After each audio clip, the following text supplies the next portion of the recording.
Olá! Nosso tema é sobre legislação previdenciária. É um tema mais teórico, né?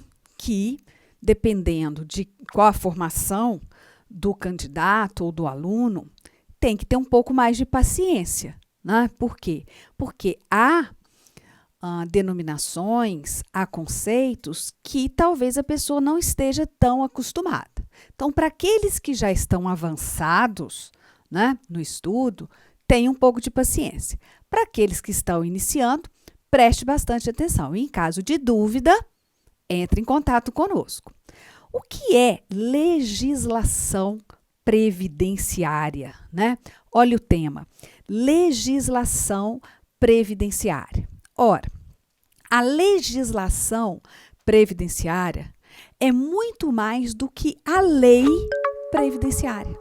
Olha, legislação é conceituada como um conjunto de normas jurídicas que vai tratar da matéria previdenciária.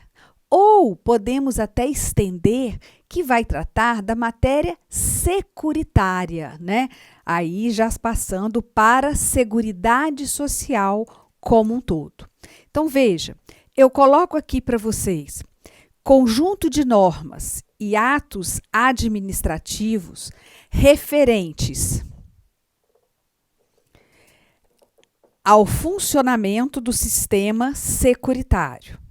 Leis, medidas provisórias, tratados internacionais, decretos, normas complementares. Olha, conjunto de normas e atos administrativos.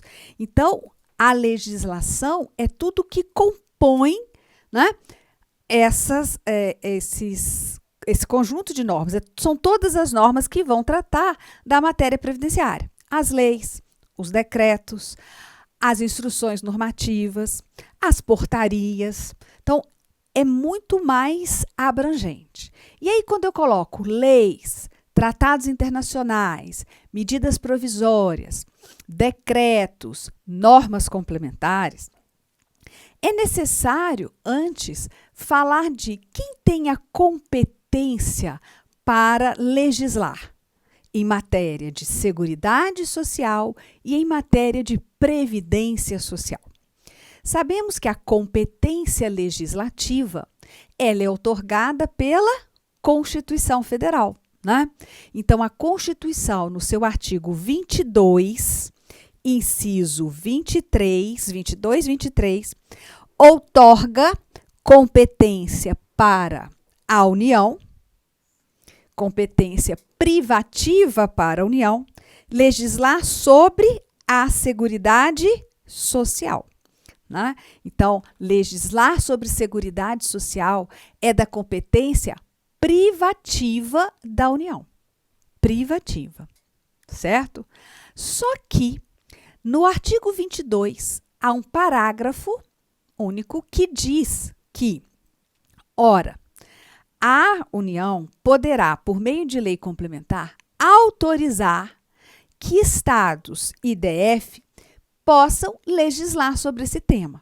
Mas aí tem que ter uma autorização de uma lei complementar federal, né? Mas a regra é que a competência é privativa da União para, então, legislar sobre Seguridade Social. Em relação à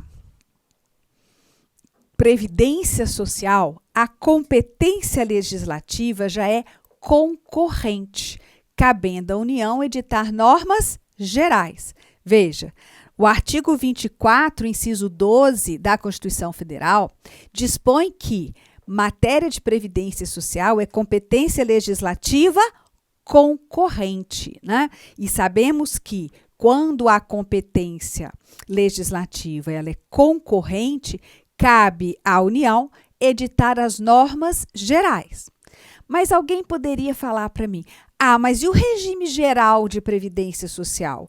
Então, os estados, o DF, podem legislar sobre ele? Não, porque o regime geral de previdência social está a cargo da União. Então, quem vai legislar sobre ele, né, inclusive instituiu e vem fazendo alterações, é a própria União. Agora vamos voltar ao conceito. Conjunto de normas que vão tratar da matéria previdenciária.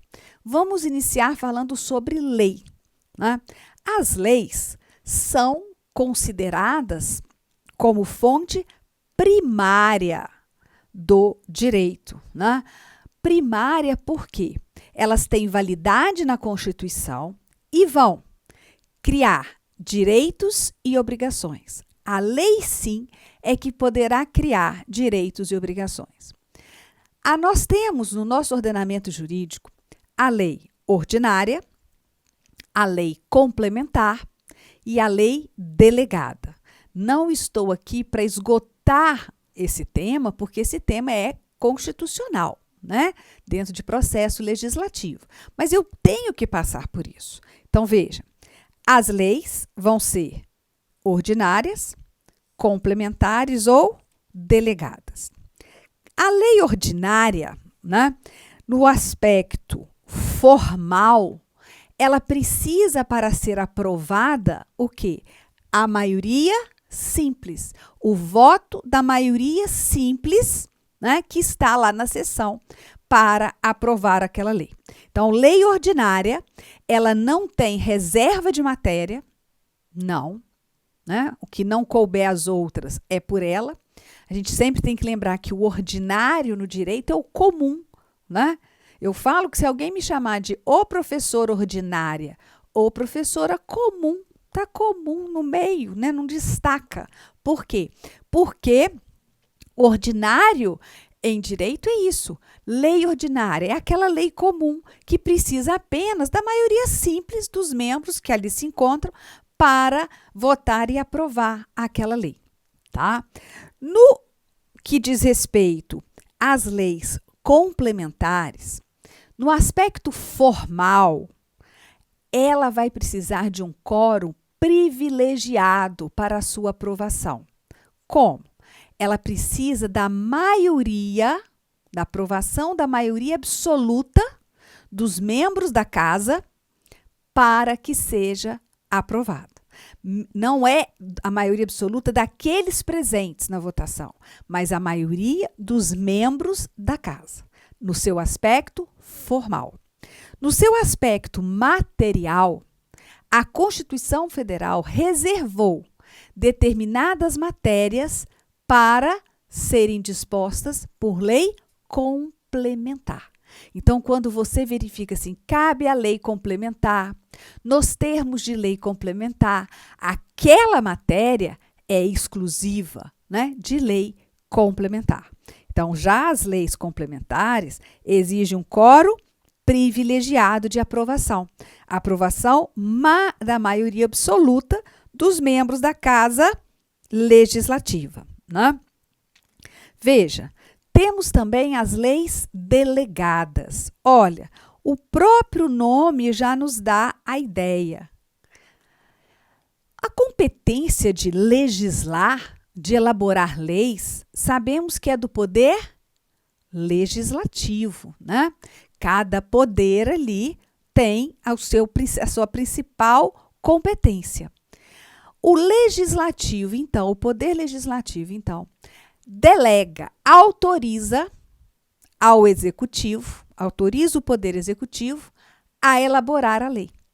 Olha, se é o poder executivo que vai elaborar a lei com autorização do legislativo, esta lei é chamada de lei delegada, né? Eu estou delegando um poder que é meu, poder legislativo, para o poder executivo. Agora, qualquer matéria pode ser objeto de lei delegada? Não. A própria Constituição fala, olha, pode haver, mas em determinadas matérias não cabe lei delegada. Para o nosso interesse, não pode ser objeto de lei delegada aquelas que estão reservadas à lei complementar, por exemplo, né? O que for reservado à lei complementar só cabe ser trazido por lei complementar. Eu gostaria de exemplo na questão previdenciária de matéria que está reservada à lei complementar. Nós temos inúmeras, né? Vamos colocar na parte de benefício, por exemplo. Olha, segundo o artigo 201, parágrafo 1º da Constituição Federal, é vedada a adoção de requisitos ou critérios diferenciados para a concessão de benefícios, salvo, né, se o segurado for se submeter à efetiva exposição a agentes prejudiciais à saúde ou for segurado com deficiência, nos termos da lei complementar. Então, nesses dois casos, onde vai haver critérios diferenciados para a concessão de aposentadoria dos segurados do regime geral, esses critérios têm que ser trazidos por lei complementar. Quem estiver mais avançado no estudo vai falar, olha, mas a aposentadoria especial ela está prevista lá na Lei 8.213, que é uma lei ordinária. Sim, nesse ponto, né, ela está sendo recepcionada como lei complementar. Então, se for ter que fazer alteração na aposentadoria especial após a reforma previdenciária, tem que vir por lei complementar, porque o legislador assim demandou, legislador constituinte derivado. Vou dar um exemplo de lei, do uso da lei complementar no caso de custeio da Seguridade Social. Ora, nós temos no artigo 195, parágrafo 4º, dizendo que a União poderá expandir o custeio da Seguridade Social, criando novas fontes, observado o disposto no artigo 154.1. Ou seja, se a União quiser criar novas contribuições para o sistema de Seguridade Social, isso tem que ser feito por meio de lei complementar. Quer outro? A Constituição, no artigo 198, determina que os recursos mínimos dos estados, DF e municípios, que deverão ser aplicados à saúde, deverão ser fixados por lei complementar.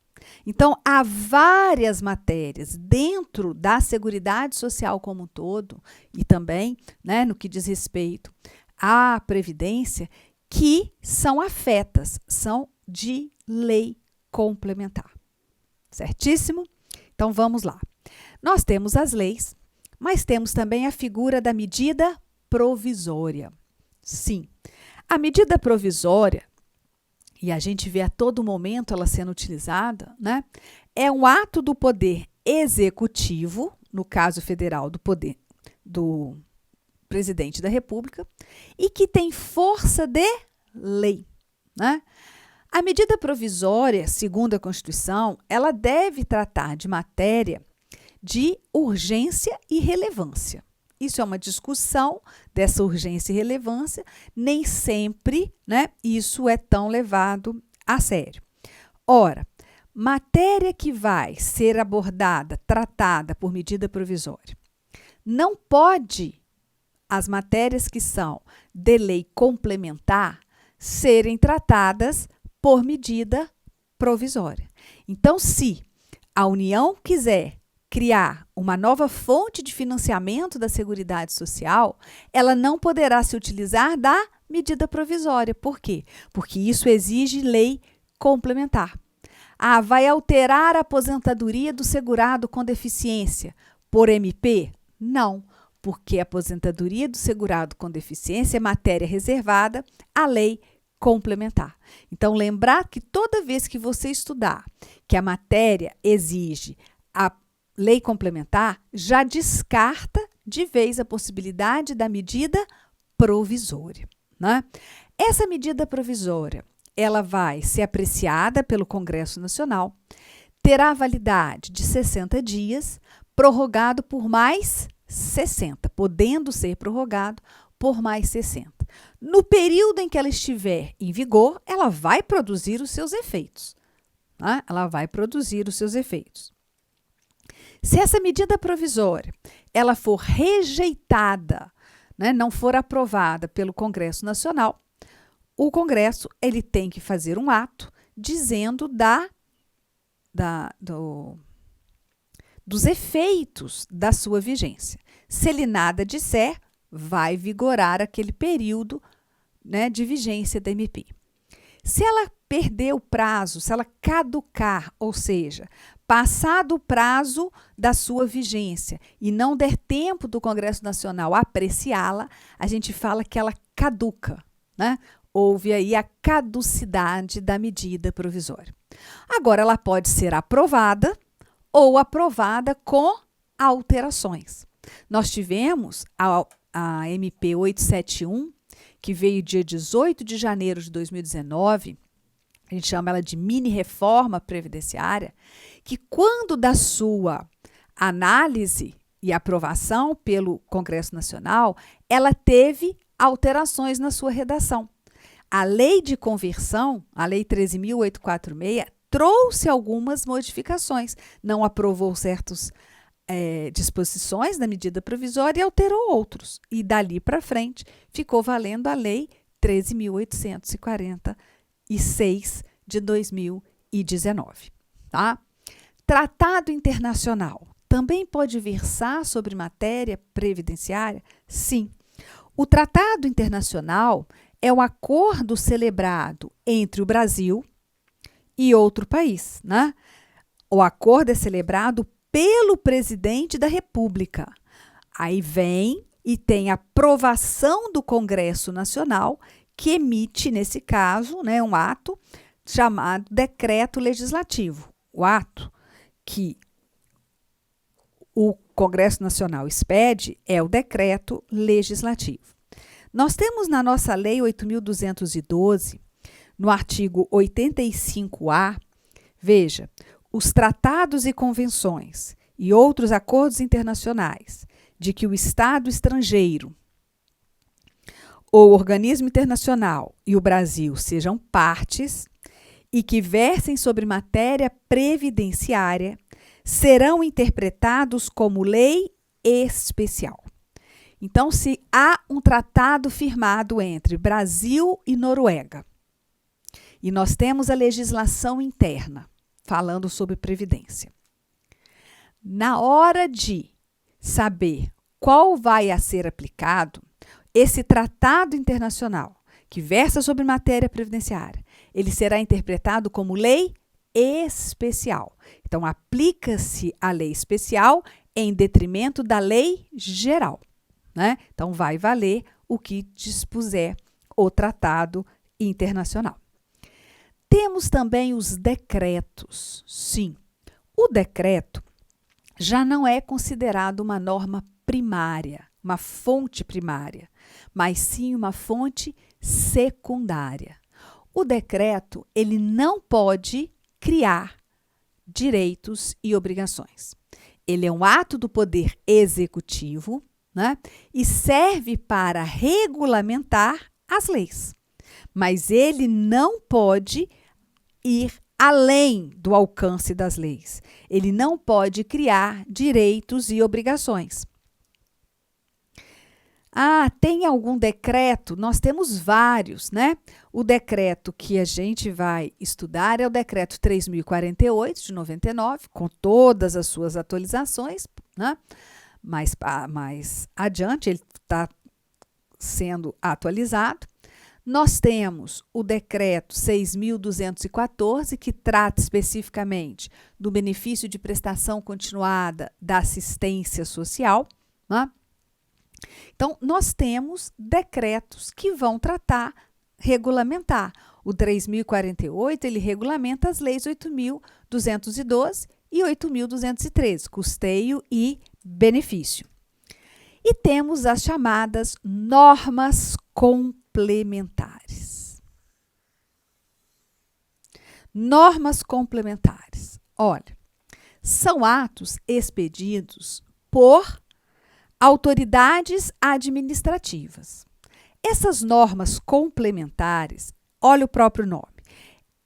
Existe uma lei, existe até um outro ato, né, um decreto regulamentando, e baixam, por exemplo, uma portaria.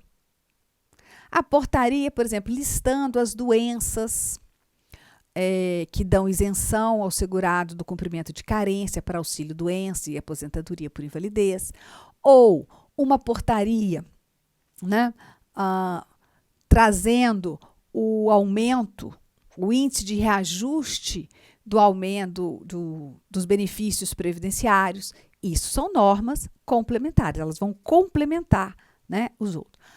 Instrução normativa. Nós temos a Instrução Normativa 77 e, com alterações posteriores, do INSS. Olha, a instrução normativa, o próprio nome, ela vai instruir os seus servidores como aplicar a lei, né?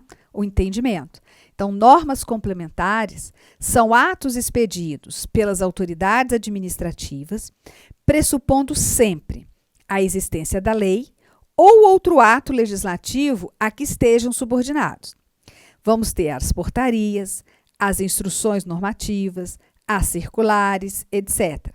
E, como disse para o decreto, as normas complementares são também fontes secundárias do direito previdenciário, né? Elas não podem inovar no mundo jurídico, elas não podem criar direitos e obrigações, certo? Então, conjunto de normas que vai tratar da matéria previdenciária é chamado de legislação previdenciária. Agora vamos estudar em direito previdenciário quais são as fontes do direito previdenciário, né? Ora, a fonte maior é a Constituição Federal. Ele está assentado ali, a matéria está assentada na Constituição Federal, onde outorga competência, né, coloca lá requisitos para concessão de benefícios e etc.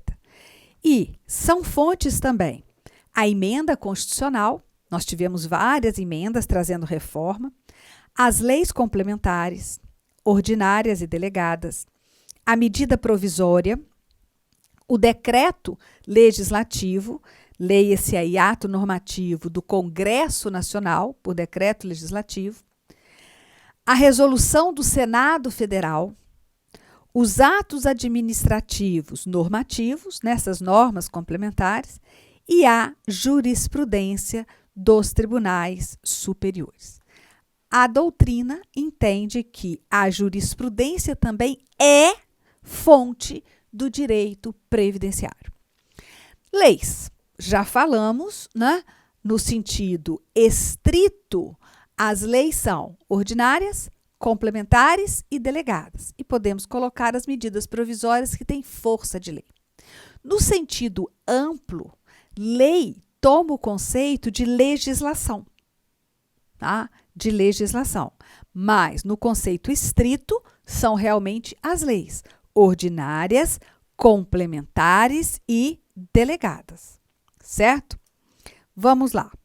Nós temos, já disse, as leis ordinárias com aprovação da maioria absoluta dos presentes. Nós temos a lei delegada, onde o poder legislativo delega ao poder executivo a elaboração dessa lei. E as leis complementares, cujas matérias já estão reservadas a ela pela Constituição, e ela deve ser aprovada com a maioria absoluta, com o voto da maioria absoluta dos membros da Casa Legislativa, né?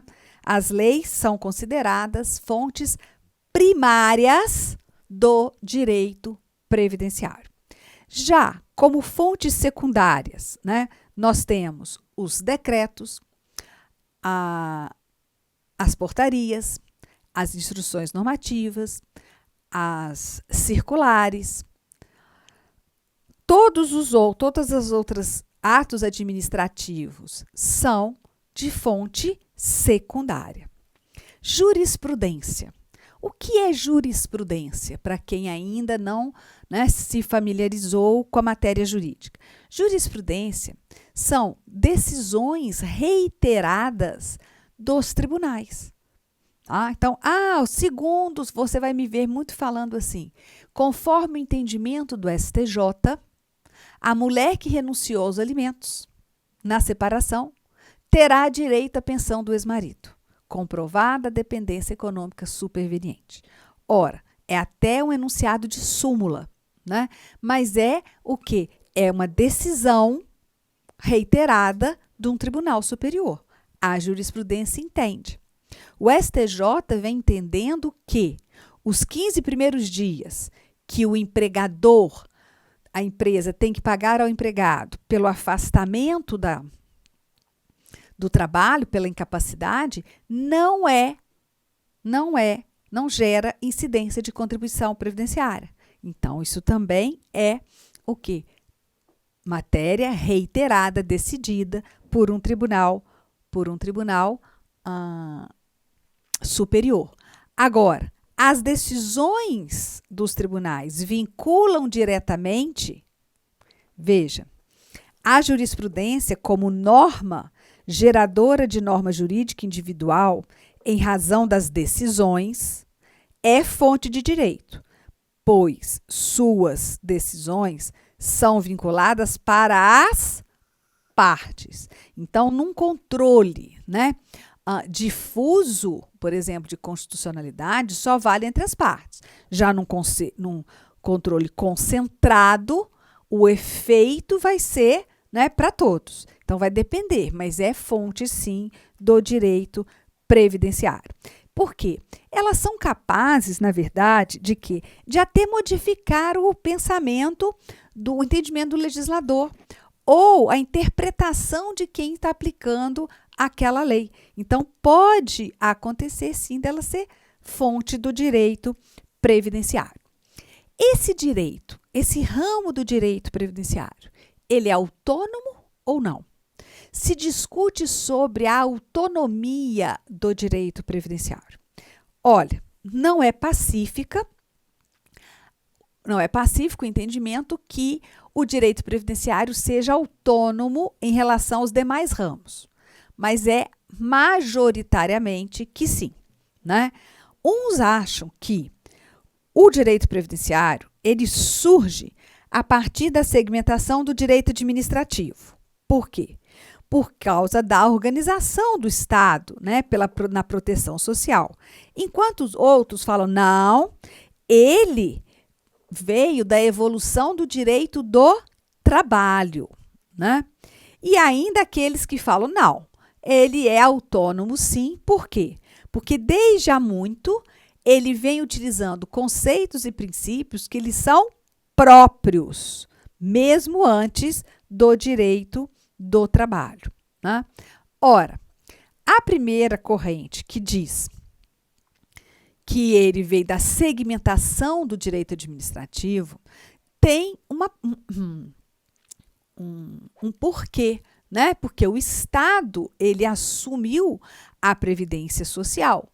E nós vamos trabalhar muito também, né, com noções de direito administrativo.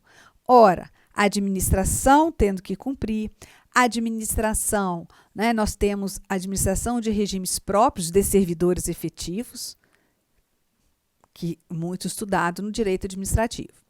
Quando se fala que o direito previdenciário ele nasce após o direito do trabalho, né, essas pessoas defendem o quê? Porque com a proteção do trabalhador surgiria a proteção social sobre os infortúnios sociais. Então, ele nasceria, né, logo depois do direito do trabalho.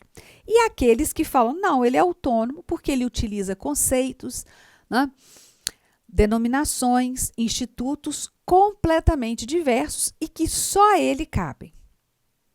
Por exemplo, vou falar, salário de benefício. Esse conceito, esse termo, é específico do direito previdenciário. Não tem nenhum. Salário de contribuição, a mesma coisa, né? Então, também há essa discussão sobre a autonomia ou não do direito previdenciário. Então, eu tenho 3 correntes. A corrente que hoje vinga mais, né, é a corrente do direito previdenciário autônomo. Sim, ele pode até utilizar conceitos dos outros ramos do direito. Vai usar cônjuge, por exemplo, casamento, filho, maioridade. Isso tudo é conceito do direito civil. Mas ele tem conceitos que são só dele, que foram criados por ele e, portanto, segundo essa corrente, o traz autônomo em relação aos demais ramos do direito. A gente está falando de autonomia do ramo do direito previdenciário, mas não podemos esquecer que o ordenamento jurídico brasileiro é único. A gente divide em ramos do direito civil, penal, processo civil, administrativo, previdenciário, trabalho, processo de trabalho, para ficar uma forma mais didática, né? Mas que, quando se verifica a aplicação de uma norma jurídica, tem que se avaliar o todo, como aquela norma está inserida no ordenamento jurídico como um todo, no contexto, né, jurídico integral. Então, essa divisão de ramos do direito, ela é mais didática, né, do que separatista, certo? Aplicação das normas previdenciárias, interpretação e integração. Vamos ver. Como aplicar a norma previdenciária? Nós temos que verificar a sua aplicação no tempo e no espaço, né? Então, veja, aplicar uma lei é verificar o seguinte, se ela, né, se subsume ao caso concreto. Então, veja que eu coloquei aqui para você. Aplicar a lei significa reconhecer a subsunção de determinado caso concreto à situação genérica prevista em lei, ou seja, enquadrar determinado evento acontecido numa previsão legal que o preceda. Sim, por exemplo, vamos trazer para o nosso lado. Fulano morreu, ciclano quer pensão por morte. Olha, eu tenho que pegar aquele caso concreto, que é a morte daquela pessoa, e ver se o caso se amolda na lei de concessão de pensão por morte. Isso é aplicar a lei, né? Agora, eu tenho que verificar a aplicação no tempo e no espaço. Aplicação no tempo. No previdenciário, nós trabalhamos e obedecemos o princípio do tempus regi actum. Você vai ouvir muito isso. Tempus regi actum. Ou seja, vale o que estiver em vigor na época do ocorrido, na época do fato gerador. Então, veja. Tempus regi actum. Aplica-se a lei vigente na data da ocorrência do fato, né? Então, se fulano faleceu em 1998 e se a pensão for requerida em 2020, vale a lei vigente em 98. Aplica-se a lei que estava em vigor em 1998, né? Então, aplica-se a lei que estava vigente na época. Na época de quê? Do requerimento? Não. Na época da ocorrência do fato gerador. No nosso caso, do fato gerador do benefício. E essa posição também que nós temos pelo STJ no enunciado da súmula 340. Veja só. A lei aplicável à concessão de pensão previdenciária por morte é aquela vigente na data do óbito do segurado. Então, aqui também está se aplicando o princípio do tempus regi actum. E mais uma observação que eu tenho que falar da aplicação do tempus regi actum é o artigo 3º da emenda constitucional 103, aquela que trouxe a reforma previdenciária no final do ano de 2019. Então, lá no artigo 3º, vai conservar, né, manter, aplicar a lei vigente à época em que o segurado completou todos os requisitos para se aposentar. Se ele completou antes da reforma, vai ser aposentado com as regras da anterior à reforma, da data em que ele cumpriu os requisitos, certo? Agora, a aplicação da lei previdenciária no espaço, né? O que rege é o princípio da territorialidade. Significa o quê? Que a lei nossa se aplica aqui no Brasil, dentro dos fatos, né, dentro do território nacional, que ocorrer dentro do território nacional. Tem exceções? Sim, tem exceções. Mas a regra é o princípio da territorialidade. Então, vê, por exemplo, uma exceção. Nós temos proteção previdenciária ao brasileiro civil que trabalha no exterior para um organismo oficial internacional do qual o Brasil é membro efetivo. Ele está lá, domiciliado e contratado, e vai ser segurado da nossa Previdência. Um estrangeiro que seja aqui contratado e domiciliado, que vai trabalhar no exterior, numa empresa nacional ou cuja maioria do capital votante é de brasileiros, essa pessoa é segurada obrigatória do regime geral de previdência social. Então, vamos aplicar, embora ele esteja prestando serviço fora do território nacional. Fora do território, mas se aplica, nesse caso, a lei brasileira. Agora, vamos pensar o seguinte. Aplicar uma lei é verificar se o caso concreto se amolda naquela tese abstrata da lei, né? que o precedeu. Agora, interpretar a norma, interpretar a lei previdenciária. Como que é? Como que se faz? O que é interpretar uma norma? Ou o que é interpretar uma lei? Né? Olha, interpretar uma lei significa que você vai buscar o que ela quer dizer, né? Porque a lei nada mais é que um texto. Às vezes a gente até fala o texto legal, o texto da lei, porque a lei ali, ela redige uma situação abstrata, não uma situação concreta, né? Então, temos que interpretar, saber o que ela quer dizer. Então, veja, ao interpretar um texto normativo, o intérprete deve buscar, dentro das opções existentes no momento, aquela que seja mais compatível com o caso concreto, não se limitando às situações previstas pelo legislador quando da elaboração do texto. Sim, existem vários métodos de interpretação para a gente realmente saber o que quer aquela lei.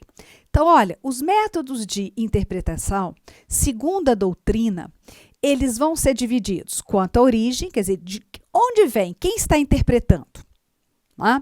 Quanto à origem, a interpretação pode ser legislativa, legal ou autêntica. O que significa uma interpretação autêntica? É aquela que outra lei vai fazer. Olha, o próprio Poder Legislativo elabora uma nova lei que interpretará a lei anterior. Sim, né? Veio uma lei, ninguém está conseguindo entender bem, interpretar bem aquela lei. Pode ser que o Legislativo ele faça uma outra lei interpretando a anterior. Isso é uma interpretação legal, autêntica, feita por quem? Pelo próprio Poder Legislativo com outra lei. Né? Então, qual é a origem dessa interpretação? Origem que vem do Legislativo. Pode ser uma interpretação jurisprudencial. Vivemos isso a cada dia. O que é uma interpretação jurisprudencial? Ou seja, os tribunais, né, o judiciário, ele vai entender a aplicação da lei daquela maneira. Então, ele vai interpretar, né, dentro dos casos que lhe são levados, para ver a norma aplicada ao caso concreto. Já a interpretação administrativa, nós temos, é realizada pela administração pública no exercício da função pública. Então, a interpretação vem da própria administração. Ela pega e administra. Interpreta. A administração teve essa interpretação, né? Até que tem aí uma decisão que a obrigue a interpretar de outra maneira, ela vai interpretar da maneira que ela achou ali, buscando ali o alcance daquela norma. E a interpretação doutrinária. A interpretação doutrinária feita pelos estudiosos, né, da ciência jurídica em seus trabalhos doutrinários. Então, você me vê falando, olha, segundo a jurisprudência, então, os tribunais, o Poder Judiciário, interpretou dessa maneira. Segundo a doutrina, alguns doutrinadores entendem, então, são pessoas que estudam aquela matéria, né, e que vão interpretar a norma daquela maneira. Segundo o INSS, a interpretação do INSS é nesse sentido. É também uma forma de interpretar, tá? Então, quanto à origem, nós temos a interpretação legal autêntica, a interpretação jurisprudencial, administrativa e doutrinária. Quanto ao meio, né, de interpretar, como vai fazer essa interpretação? Nós temos a chamada interpretação gramatical, literal ou filosófica.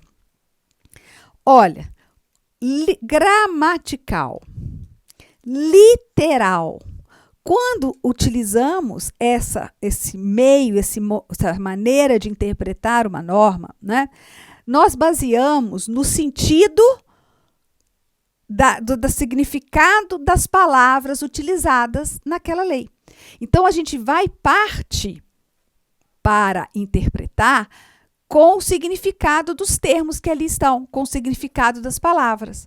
Por exemplo, se está lá, dependente, filho, de qualquer condição, menor de 21 anos. Olha, numa interpretação literal, é filho de qualquer condição. De qualquer condição significa o quê?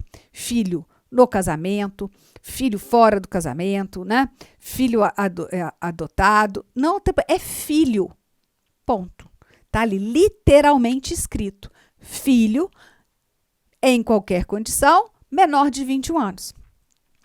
A interpretação literal a gente faz muito, né? Quando a gente às vezes fala com a pessoa, olha, literalmente eu vou dizer, hein?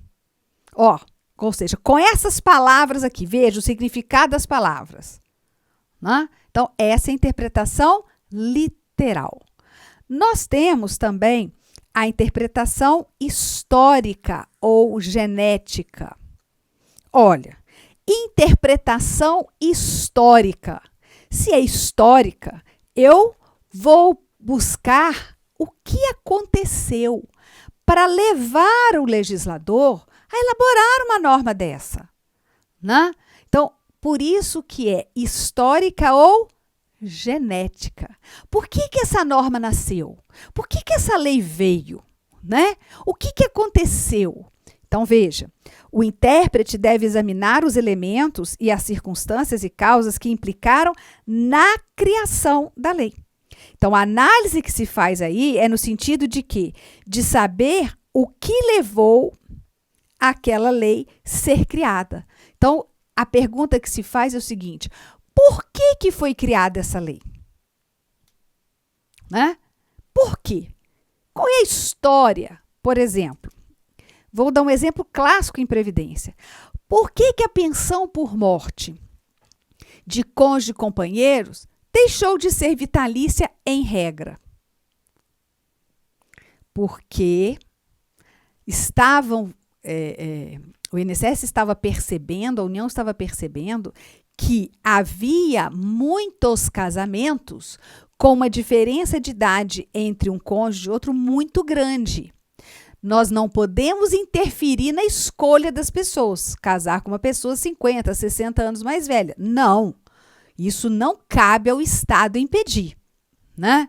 Mas uma maneira de diminuir os casamentos de fachada, né? O que ocorreu?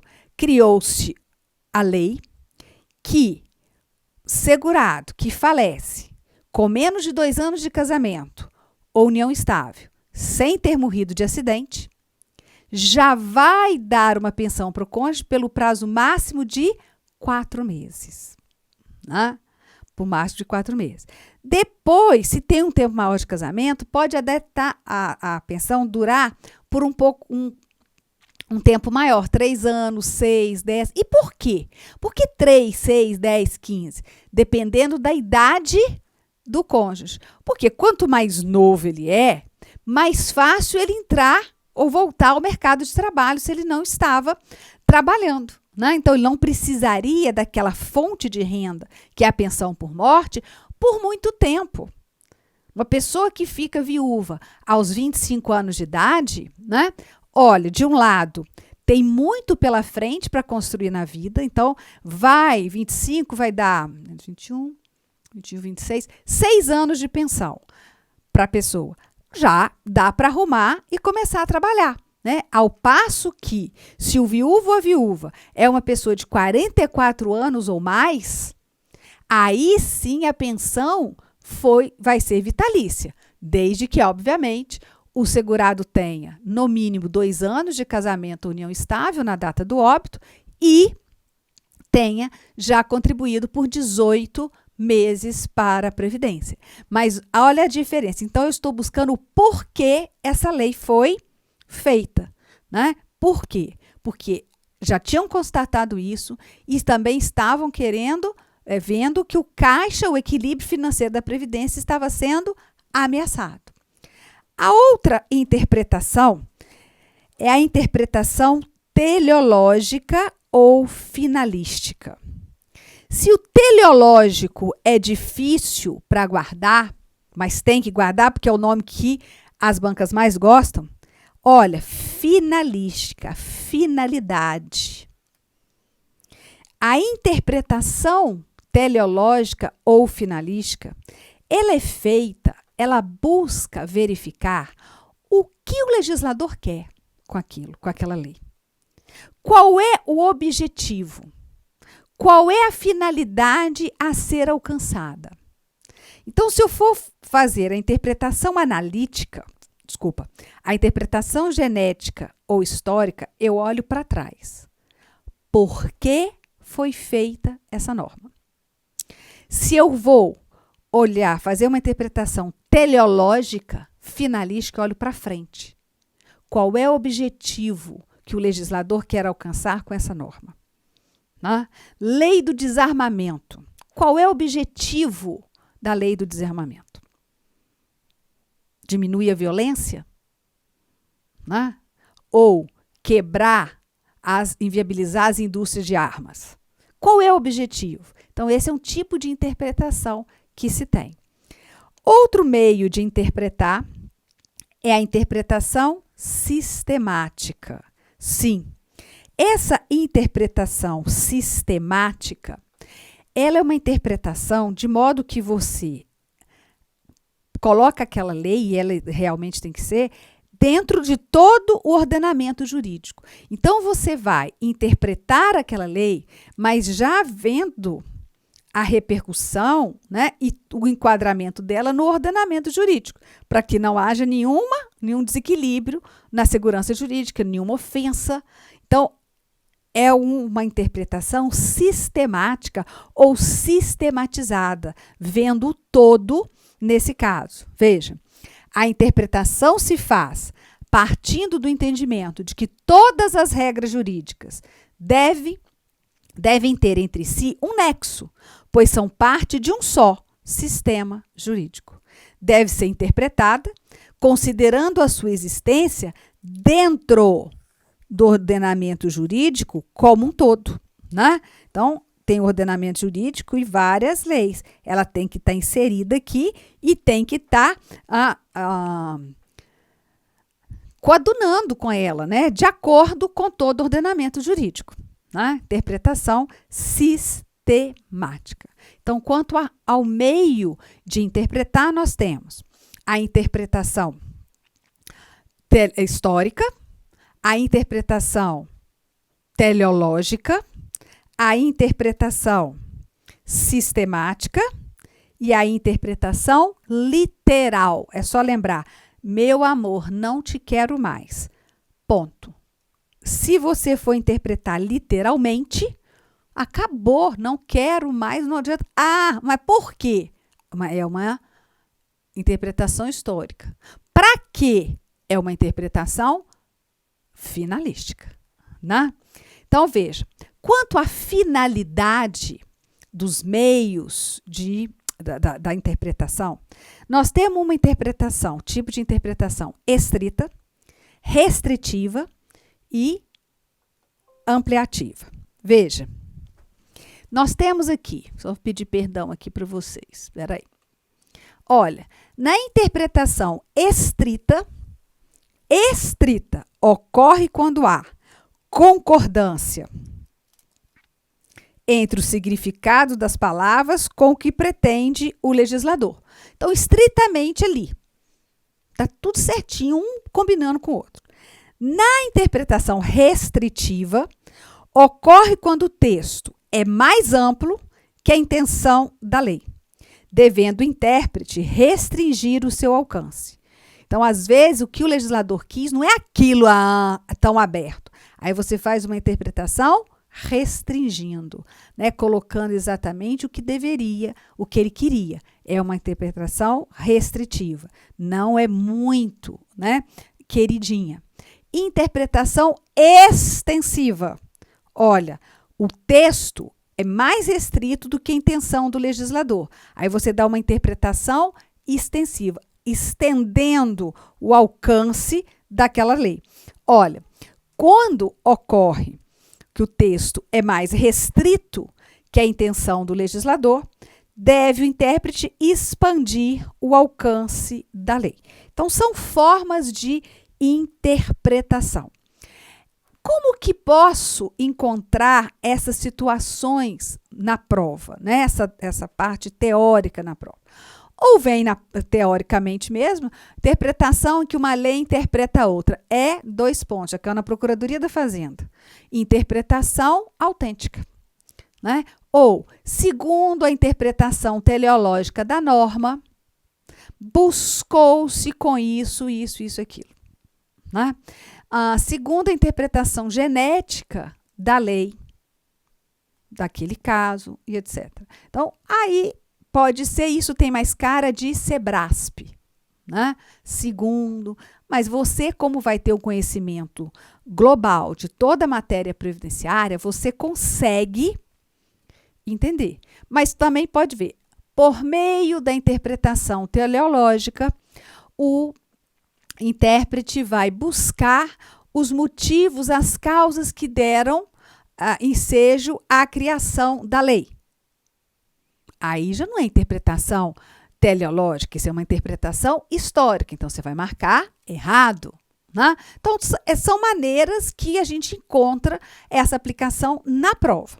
Na prova objetiva, tá? Se você for fazer uma prova discursiva e tiver segurança do que estiver falando, pode até falar, olha, numa interpretação teleológica, eu entendo que, né? Por exemplo, uma questão que eu entendo que deve ser aplicada, mas ainda não tivemos situação mais pacificada, né, para trazer aqui. Salário maternidade. Salário maternidade complementar é quando o cônjuge, companheiro ou companheira, tinha direito ao benefício, mas morre no meio do caminho. O marido, ou companheiro ou companheira, sai do emprego e sai do trabalho, se afasta do trabalho para cuidar desse filho e vai ter direito ao benefício pelo período que faltava para completar os 120 dias. Ora, o legislador entendeu só se for o cônjuge, companheiro ou companheira que vai se afastar do trabalho para cuidar daquela criança, do filho. Mas e a situação de uma mãe que morre no parto, não tem pai, aquela criança vai ser criada pela avó, por exemplo. A avó tem que sair do emprego para ficar aquele tempo com o recém-nascido. Ela é segurada, ela tem carência, ela vai se afastar para cuidar da criança, mas não vai ter direito ao benefício. Ora, posição minha, tá? Posição minha. Eu entendo que, por uma interpretação teleológica da norma, deveria sim ter aquela pessoa o direito de receber o benefício. Por quê? Porque se afastou, né? Porque se afastou para cuidar daquela criança. Não é o pai, não, mas ninguém ficaria. E a pessoa vai se afastar do trabalho. Então, ela teria que ser contemplada pela Previdência, preenchidos os requisitos, do benefício. Ah, então, mas aí você já está se preparando para uma prova de sentença, para uma prova oral, né? Uma coisa maior. Mas uma prova objetiva bastam os conceitos que eu coloquei aqui. Então, interpretar a norma, vimos, buscar o que ela quer dizer.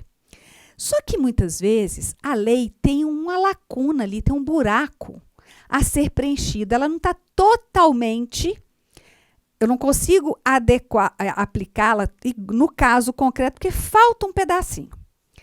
Aí, nesse caso, nós vamos interpretar a norma utilizando os métodos de integração, né? Usando ali para tapar os buracos. Então, integração é o meio que se vale o aplicador da lei para tornar o sistema jurídico inteiro, sem lacunas. Por quê? Porque pode ter uma lacuna na norma que precisa ser preenchida para a pessoa decidir, né? Decidir aplicar ou não. E aí, nesse caso, as ferramentas de integração, nós temos a analogia, a equidade, os costumes e os princípios gerais de direito. Ora, analogia. O que é analogia?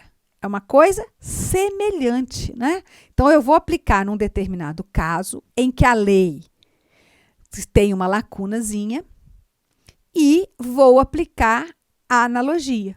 Então, a analogia quer dizer pegar uma situação semelhante àquela que eu estou analisando para aplicar a lei e verificar. Então, veja, analogia consiste na aplicação a um determinado caso para o qual inexiste preceito expresso de norma legal previsto para uma situação semelhante. Então, deve-se procurar relação jurídica similar para a qual exista regramento jurídico. Então, não tem, mas é uma situação muito parecida com a outra que tem. Será que eu posso dar uma acertada e aplicar a analogia? Sim. Já a equidade nos lembra o quê? Sentimento de justiça, né? Então, a lei ali, falta um buraco, tem um pedaço que não foi feito, né? Não tem aquela previsão certinha, mas posso valer da equidade, do sentimento de justiça para aplicar aquela norma. Lógico que, né, com um caso muito certo, muito peculiar. Então, veja, a equidade atua como instrumento de realização concreta da justiça, em que a aplicação rígida e inflexível da regra legal escrita repugnaria o sentimento de justiça da coletividade, que cabe ao aplicador da lei implementar. Esse deverá utilizar o senso de justiça para preencher a lacuna que se encontra na lei.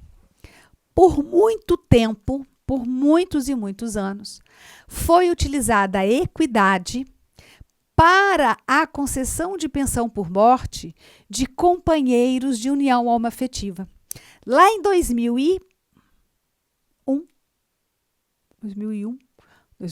isso. Nós tivemos o INSS condenado a conceder pensão por morte a companheiros e companheiras de união homoafetiva. Isso não continha na norma, né? E se você olhar também, lá dependente fala cônjuge ou companheiro. Não fala companheiro hétero ou companheiro homo. Então, coube ao aplicador da lei interpretar, né? E ele utilizou o sentimento de justiça.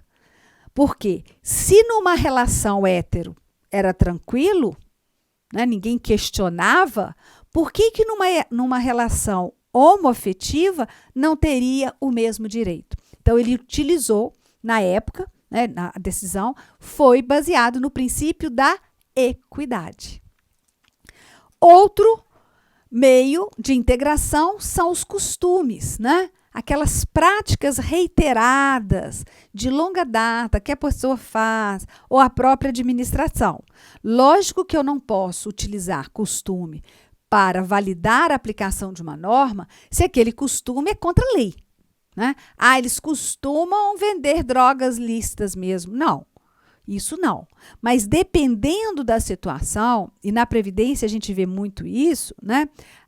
Às vezes surge alguma atividade ali que a gente não tinha muita previsão, mas que, de acordo com os costumes dali, pode aplicar. Quer ver?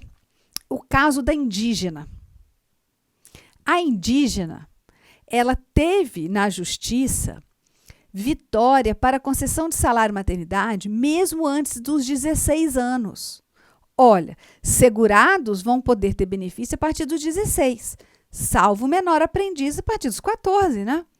Só que nesse caso, o costume do indígena é o quê? É se casar muito cedo e também ter filhos muito cedo. O indígena, ele é, na grande maioria dos casos, o indígena, sim, né? Aquele que não está socializado, assim, não está trabalhando em outras coisas, que está lá na terrinha e tal, ele é qualificado como segurado especial. Ora, só porque ela não tem 16 anos, então utilizou-se do costume e aplicou a concessão do salário-maternidade à indígena, ainda que menor de 16 anos. Foi bom lembrar isso aí para vocês. Tá ok? Então, veja só, nós temos a interpretação e quando a lei tem uma lacuna, nós utilizamos os meios de integração, tá? Os meios de integração.